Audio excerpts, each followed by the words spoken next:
So these are the principles, the different ways in which lucky people think and behave. So we have they're open to opportunities, and when those opportunities come along, they make the most of them. And you saw that all the time. They're very flexible. So they've got an end point. They knew they wanted to, be successful or, financially well off or whatever it was. But the way they were going to get there, they didn't really know. They were looking at the way the wind was blowing and then setting sail to make the most of that. Very flexible folks. Second, they tend to trust their intuition. And so when they get that gut feeling, they really do treat it as an alarm bell and take it quite seriously.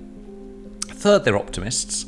And so that becomes a self-fulfilling prophecy. They kind of continue in the face of failure and so on. And fourth, and I think it's probably the most important principle, they're extremely resilient. So when bad things happen, they could bounce back. Yeah.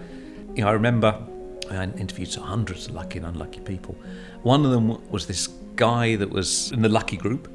And he came in for 2 interviews. Between the 2 interviews, he'd fallen down the stairs and broken his leg.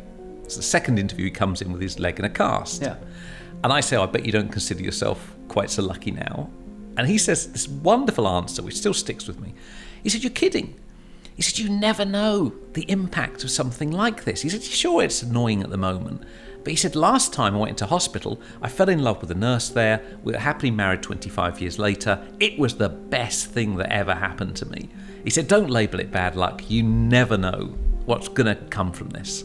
Yeah. So it's incredibly resilient sort of attitude. And so those are the 4 things, the opportunism, the intuition, the optimism, and the resilience. And is that something that people can learn, or does it tend to be a sort of, quote, innate trait? Well, that's a very good question. All of us are a mixture of our genes and nature and nurture, basically. And I'm not very interested in the nature end of things. Yeah. I'm not very interested in things that can't change or don't change. So I think all of us can make the most of our potential, and that's the bit as a social psychologist that fascinates me. The challenge is, how do you do it? How do you do it? And when I looked at these self-help books, I realized that this stuff wasn't evidence-based. People were just making things up. Some of it might be helpful, some of it might not be. And so we started to come up with interventions and test them. Okay. And that was the basis of Luck Factor, which is these things which actually we know make a difference because we've done the studies to support it. Hey friends, thank you so much for watching. If you enjoyed this clip, then click here for the full unedited episode. And if you like that, then do please consider subscribing to the channel. It means a lot. Thank you so much and have a great day. Bye-bye.